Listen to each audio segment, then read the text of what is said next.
Tyler Ashford didn't knock.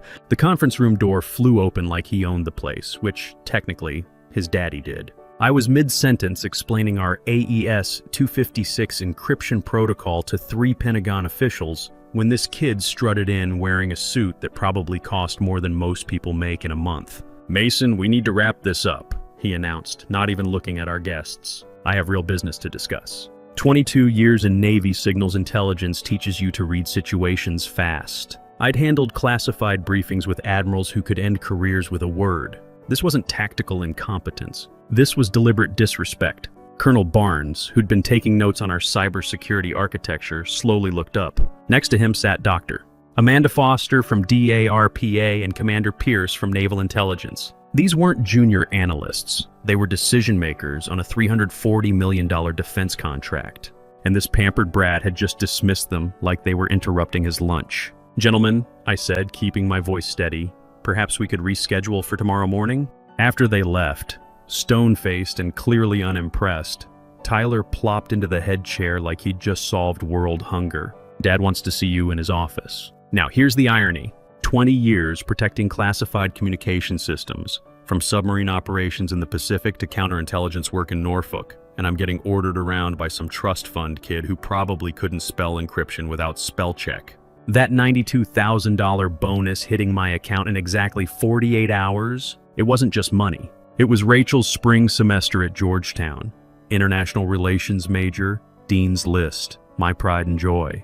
It was also the final payment on the divorce settlement I'd been grinding through for 3 years. The walk to Richard Ashford's corner office felt like walking the plank. Tyler strutted ahead, probably thinking he'd just pulled off some masterful power play. What he didn't know was that he'd just triggered something that would bring down their entire company. See, I'd been at Ironbridge Systems for 17 years. Started there fresh out of the Navy when we were just 12 engineers crammed into a converted warehouse in Arlington. Back then, the founder, Gerald Coleman, was still running things. Jerry was old-school Navy himself, enlisted in Korea, worked his way up through the defense industry when it actually meant something. About 10 years ago, Jerry and I had dinner at Murphy's Steakhouse downtown. Over bourbon and ribeye, he told me something that would change everything. "Mason," he said, cutting into his steak, "I'm writing a special clause into your contract. That bonus you earn every year, once it pays out, all intellectual property rights for our core encryption suite transfer to you, legally and permanently." I nearly choked on my Old Forester. "Jerry, what the hell are you talking about?" "Protection," he said simply. "For you, for the technology, for everything we've built. Board can't sell it, can't give it away, can't let some incompetent heir destroy it." At the time, I thought he was being paranoid. The company was stable, profitable, growing, but Jerry had survived 3 market crashes and 2 hostile takeover attempts. He knew storms could come from anywhere. "As long as you stay employed and keep doing good work, this clause never matters," he said. "It's insurance, nothing more." That clause sat dormant for a decade. Every year, I'd get my bonus, the IP rights would briefly transfer to me, then automatically revert back to Ironbridge when I showed up for work the next day. Clean, simple, legal. As long as I stayed employed, the company kept its crown jewels. But Tyler had just changed the game. Standing outside his father's office, I could hear raised voices through the heavy oak door. Richard Ashford wasn't just the CEO, he was fighting for his legacy. 6 months ago, he'd announced a merger with Lancaster Defense Solutions, a $280 million deal that would make Ironbridge the leading cybersecurity contractor on the East Coast. Problem was, that merger depended entirely on our encryption suite, the technology I designed, built, and protected for nearly 2 decades. Without it, Ironbridge was just another tech company with fancy offices and government connections. The encryption suite wasn't just software. It was a complete security architecture built around RSA 4096 key exchanges, quantum-resistant algorithms, and hardware security modules I'd designed specifically for defense applications. Pentagon had been using our stuff for everything from drone communications to naval fleet coordination. You can't just replace that overnight. Richard had been betting everything on this Lancaster deal. The defense industry was consolidating fast, and companies that couldn't scale up were getting eaten alive by the big players like Raytheon and Northrop. The door opened. Richard looked like he'd aged 5 years in the past month. Tyler bounced in behind me, barely containing his excitement. "Mason," Richard said, not bothering with pleasantries, "we're making some organizational changes." Tyler stepped forward, practically vibrating with anticipation. This was his moment. Effective immediately, Tyler announced, sliding a termination letter across the mahogany desk. Your employment with Ironbridge Systems is terminated. I looked down at the paper. Clean, professional, final. The date stamp showed today's date, exactly 48 hours before my bonus was scheduled to pay out. The termination was effective immediately. No 2 weeks notice. No transition period. Just pack your stuff and get out. Richard couldn't meet my eyes. 20 years in the Navy teaches you to recognize when someone's following orders they don't believe in. HR will handle the transition details, he said quietly. Tyler was practically glowing. He thought he was being clever, cutting me out right before payday. Save the company 92 grand and get rid of a guy who'd been around long enough to remember when his daddy actually worked for a living. I picked up the pen and signed without a word. No arguments, no protests, no threats. Just my signature on the dotted line.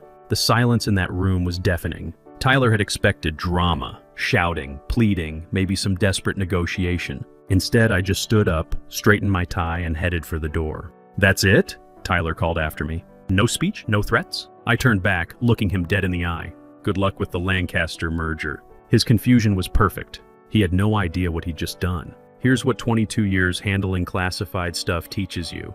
The most dangerous secrets are the ones people forget they told you. HR was waiting outside like security guards. Professional, polite, efficient. They escorted me to my office, watched me pack my personal items, and walked me to the lobby. Standard corporate procedure when you're suddenly a security risk. The funny thing about being terminated 48 hours before a performance bonus, the company still owes you the money. Contract law is pretty clear on that. You earn it during the performance period, they pay it at the scheduled time. Tyler's timing wasn't just cruel, it was legally pointless. Except he'd forgotten about Jerry's clause. I got home to my empty apartment. Rachel was at Georgetown, Patty had taken the house in Fairfax, and fired up my computer. The countdown timer I'd built years ago showed exactly 47 hours, 23 minutes, and 14 seconds until bonus payment. When that timer hit 0, I'd owned the most valuable piece of technology Ironbridge had ever produced, and Tyler had just guaranteed I wouldn't be their employee when it happened. My phone started buzzing almost immediately. First call was from Captain Williams at Northrop Grumman. "Mason, what the hell's going on over there? Heard some punk kid fired you right before the Lancaster deal." Word travels fast in the defense contractor world, especially when it involves someone who'd spent 2 decades building systems that keep American assets safe overseas. "Just a corporate restructuring, Tony. Nothing I can't handle." "Mason, you built half the encryption systems the fleet runs on. If you're available, I've got 3 different projects that could use your expertise." I thanked him and let the next call ring through. Bradley Lancaster's name appeared on the caller ID. Brad was smart money. His company had been circling Ironbridge for 2 years, waiting for the right moment to make their move. "Mason," his voice was tight, controlled, "we need to talk." "I'm listening. My legal team just flagged something in the merger documents. There's a personnel clause that names you specifically as essential to the technology transfer. Says if you're not with Ironbridge at closing, we have the right to walk away." I leaned back in my chair, watching the timer count down. "That's interesting. Mason, I'm going to ask you straight. Are you still employed by Ironbridge?" As of 4 o'clock this afternoon, no. The pause stretched long enough for me to pour myself 3 fingers of bourbon. The good stuff. Blanton's single barrel that Rachel had given me for my last birthday. "Jesus," Brad finally said. "Do they know about the clause?" "I doubt it." Another pause. "Mason, what would it take to bring you on board with Lancaster directly?" Now that was the question I'd been waiting for. "Let me think about it. Things might be changing in the next day or 2. "What kind of changes?" "The kind that make this conversation a lot more interesting." I hung up and allowed myself a smile. Tyler had no idea how many dominoes he'd just knocked over. The next morning brought chaos. My phone was buzzing before I even got out of bed. Tony Williams from Northrop, Brad Lancaster himself, even some reporter from Defense Week. Ironbridge stock was already down 8% on merger uncertainty. By the time I finished my coffee, Tyler was calling. His voice had lost all its swagger from yesterday. "Mason, we need to talk." "I'm listening. There seems to be some confusion about your termination. Maybe we were too hasty." I almost laughed. Confusion, like accidentally firing your chief architect, was just a clerical error. "What kind of confusion, Tyler?" "Lancaster's lawyers are asking questions. About some clause in the merger documents. About your role in the technology transfer." "Ah," I said, taking a sip of coffee. "Section 12, subsection 4. Personnel continuity requirements. You know about it?" "Tyler, I helped write that clause. Lancaster insisted on it during negotiations. They wanted assurance that key technical personnel would remain through the integration period. The silence stretched. I could practically hear the wheels turning in Tyler's head, trying to figure out how he'd missed something so important. The answer was simple. He never read the contracts. Look, Mason, maybe we can work something out. Reinstatement, back pay, maybe even a retention bonus. I'm not coming back, Tyler. What do you mean you're not coming back? Mason, this is your life's work. This is your company. No, I said quietly. This was my company. Now it's just another place where people make bad decisions. I hung up and went for a run. 5 miles through Arlington, past the Pentagon, past the memorials, past all the places that reminded me why the work mattered. The encryption systems I'd built weren't just software. They protected American lives. Navy ships in the South China Sea, Army units in Syria, Air Force drones over Afghanistan. Every time some terrorist tried to intercept our communications, my code kept them in the dark. Tyler didn't understand that. To him, it was just another product to monetize. When I got back, my old Navy buddy Steve Carter was calling from his job at Raytheon. Mason, heard you got the boot from Iron Bridge. Richard Ashford lose his mind? His son made the call. Tyler, that preppy little weasel?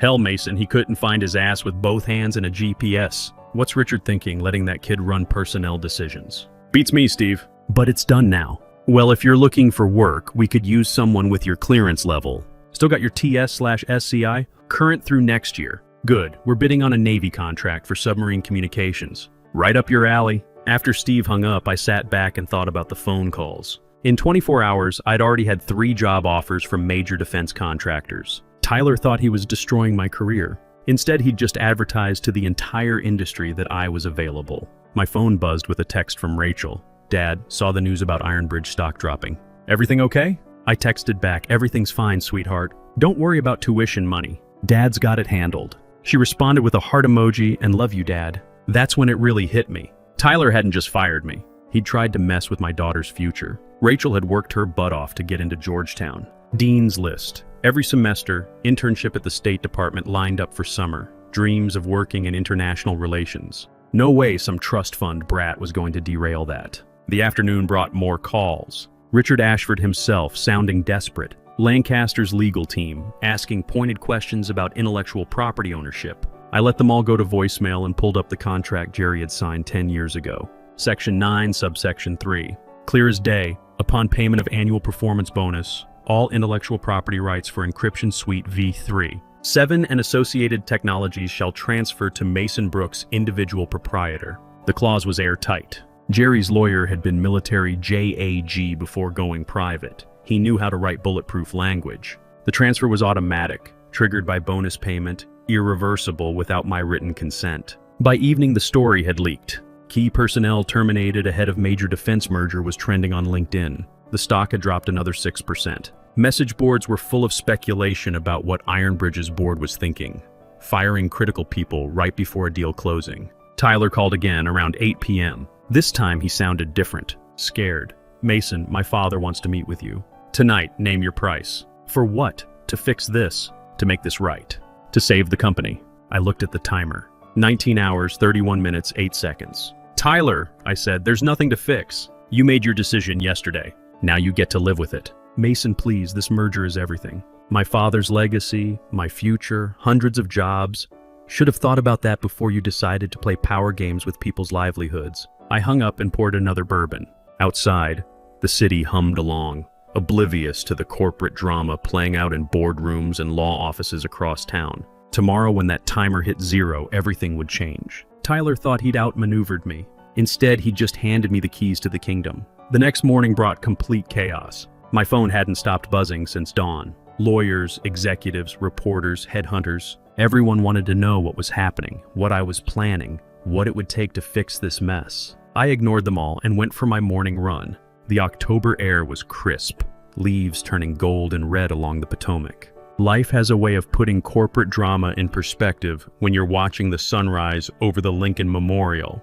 When I got back, there was a black sedan parked outside my building. Richard Ashford sat in the back seat, looking like he'd aged another decade overnight. Mason, he said as I approached. Please, 5 minutes. I got in the car. Richard had always been straight with me, even when his son was being an ass. Military guys understand chains of command and personal accountability. My son made a mistake, he said without preamble. A catastrophic, career-ending mistake. But it doesn't have to destroy everything we've built. Richard, I've got nothing against you personally. You've always been fair to me. But your boy crossed a line. He's young, stupid, arrogant, I know that. Richard rubbed his face with both hands. But Mason, this company employs 400 people. Good people, engineers, technicians, support staff, people with mortgages and kids in college. Are you really going to let it all burn because Tyler doesn't know how to act professional? I studied his face. The desperation was real. So was the pain. Richard had built this company from nothing, and now he was watching his son tear it apart. Richard, what exactly are you asking me to do? Come back. Work with us. Help us get through this merger. Name your terms, salary, equity, whatever you want. Tyler will be reassigned. Permanently. And if I say no? He slumped back in the leather seat. Then we're done. Lancaster walks, the stock craters, the board fires me, and Tyler inherits whatever's left of the wreckage. I checked my watch. 6 hours, 14 minutes, 33 seconds. Richard, I need you to understand something.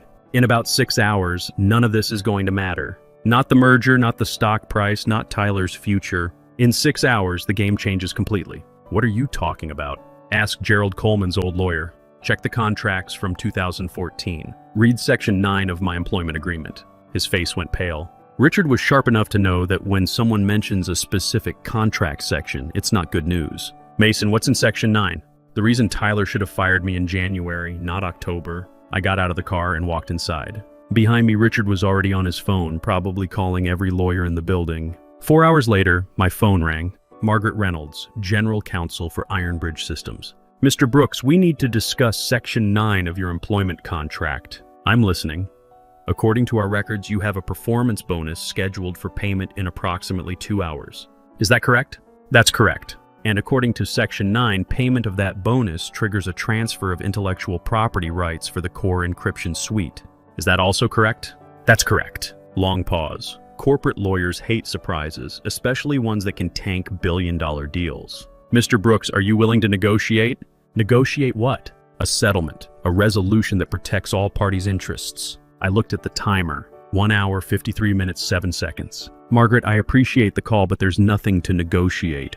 Tyler terminated my employment. The bonus is contractually guaranteed. The IP transfer is automatic. Everything else is just noise. Mr. Brooks, we're prepared to offer significant compensation. Stock options, cash settlements, executive positions, with Tyler still in management. No thanks, Mr. Brooks. Tyler will be removed from any operational role. Permanently, you have my word. Margaret, your word isn't worth much right now. Tyler should have been removed years ago, but Richard couldn't bring himself to do it. Why should I believe anything's changed? I hung up and made myself a sandwich. Turkey, Swiss, mustard on rye. Simple pleasures matter when the world's falling apart around you.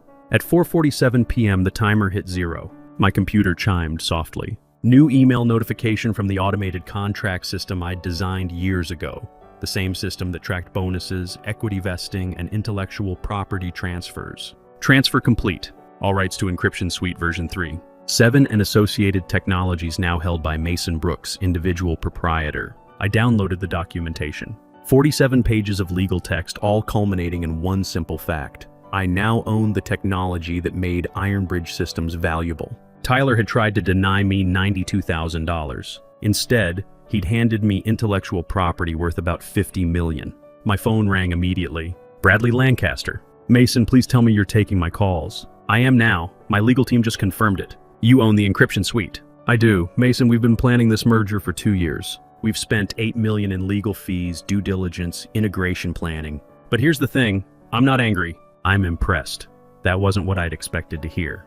How's that, Brad? Because now I can deal directly with the person who actually built the technology instead of going through a bunch of suits who don't understand what they're selling. Brad's voice had energy now, excitement. Mason, what would it take to license the technology to Lancaster directly? Cut Ironbridge out entirely? I leaned back in my chair. Now that was an interesting proposition. I'd need to see a proposal. I can have something to you in 2 hours. Full licensing agreement, equity participation, complete creative control. Mason, you built this technology. You should be the one who decides how it gets used. Make it good, Brad. I've got other calls to return. The Lancaster proposal arrived via encrypted email while I was finishing dinner. Prime rib at Morton's, bottle of Cabernet, chocolate cake for dessert. Exclusive licensing agreement. Minimum guarantee of $75 million over 5 years. Equity participation in Lancaster Defense Solutions. Complete creative control over technology development. And here's the kicker. They wanted to hire my entire engineering team from Ironbridge. Not bad for a day's work.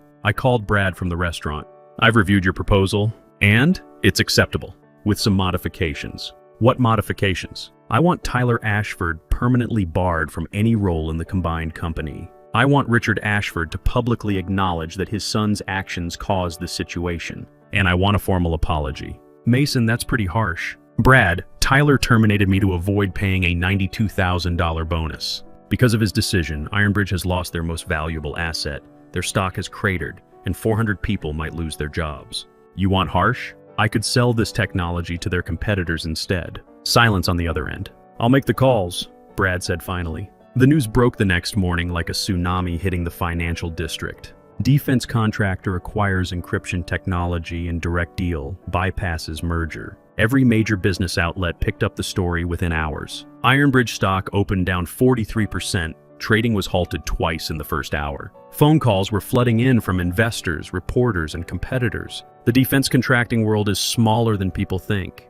And when something like this happens, everyone wants to know how it went down. Richard Ashford held a press conference at noon. Standing behind a podium in Ironbridge's corporate headquarters, he looked like a man who'd lost everything, which technically he had. Yesterday, Ironbridge Systems lost the rights to our core encryption technology due to a personnel decision made by my son, Tyler Ashford, he read from prepared remarks. This decision was made without board approval and without understanding the contractual implications. As a result, Tyler has been terminated from his position and will have no future role in this company. He paused, visibly struggling with the next words. 20 years of building a company, and it all came down to this moment. I want to publicly apologize to Mason Brooks, whose termination was unjustified and has caused irreparable harm to our company and our shareholders. Mr. Brooks served Ironbridge with distinction for 17 years and deserved far better treatment. Tyler wasn't at the press conference. Word around the industry was that he'd been escorted from the building by security that morning, his company credit cards canceled, his access revoked. Some trust fund kid learns the hard way that daddy's name only protects you so far. My daughter called that afternoon. She's smart as hell, studying international relations and probably destined for bigger things than her old man ever dreamed of. Dad, I saw the news. Are you okay? I'm fine, sweetheart. Better than fine, actually. The news said your old company lost some big contract because they fired you. That's crazy. Sometimes people make bad decisions, kiddo. The important thing is how you respond to them. What are you going to do now? I looked out the window of my new corner office at Lancaster Defense Solutions. Bigger than my old one, better view, and filled with engineers who actually wanted to be there. I'm going to build something new, something better, and I'm going to make sure your college tuition is never a problem again. Dad, you know I'm proud of you, right? Not because of the money, but because you didn't let them push you around. Thanks, kiddo. That means everything.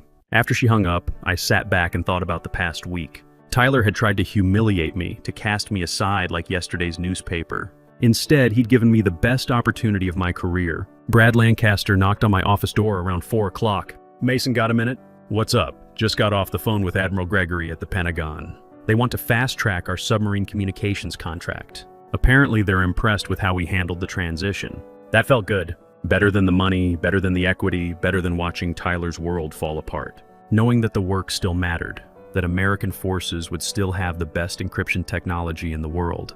What about the Ironbridge people? 15 of their best engineers want to come over, including that whole naval intelligence team you built. They said they'd rather work for you than whoever Ironbridge brings in to replace you. And Tyler? Brad shrugged. Last I heard, he's in California trying to launch some cryptocurrency startup. Apparently, he's convinced he can revolutionize blockchain technology. I almost felt sorry for him. Almost. 3 months later, Ironbridge Systems filed for bankruptcy.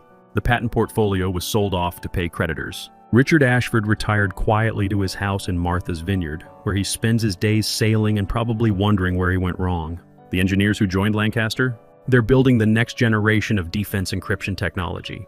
We've got government contracts worth $500 million over the next 5 years. The submarine communications project that Admiral Gregory mentioned, it's going to protect American naval operations for the next decade. Rachel's tuition is paid through graduate school now. She's thinking about law school after Georgetown, maybe working in international trade or defense policy. Smart girl who understands that technology and national security go hand in hand. Every morning when I walk into Lancaster's offices in Arlington, I pass a framed photo from our first Navy contract signing. Admiral Gregory, Bradley Lancaster, myself, and 36 engineers who chose to leave secure jobs to build something better. Tyler's termination letter is framed on my wall too. Not out of spite, but as a reminder. Sometimes the best thing that can happen to you is someone showing you the door. It forces you to figure out what you're really worth. The timer on my computer now counts up instead of down. Every second is a reminder that patience beats panic, that preparation beats politics, and that sometimes losing your job is the best thing that ever happened to you. 6 months ago, I was worried about making a bonus payment. Today, I own equity in a company that's revolutionizing defense communications. 6 months ago, Tyler thought he was saving his daddy's company $92,000. Today, that company doesn't exist. Sometimes people ask me if I planned the whole thing, if I knew what Tyler was going to do and set him up to fail. The truth is simpler than that. I just did my job, read my contracts, and kept my mouth shut when it mattered. Gerald Coleman taught me that the best protection isn't a weapon. It's being too valuable to lose and too dangerous to cross. Tyler never learned that lesson. His loss became my gain, and his mistake became my opportunity. These days, when young engineers ask me for career advice, I tell them 3 things. Read your contracts, know your worth, and remember that the people who try to diminish you usually end up diminishing themselves. If you've ever been underestimated, if someone ever tried to push you out of something you built, remember this. Sometimes the most powerful weapon isn't anger or revenge. It's knowledge, preparation, and the patience to let other people's bad decisions catch up with them.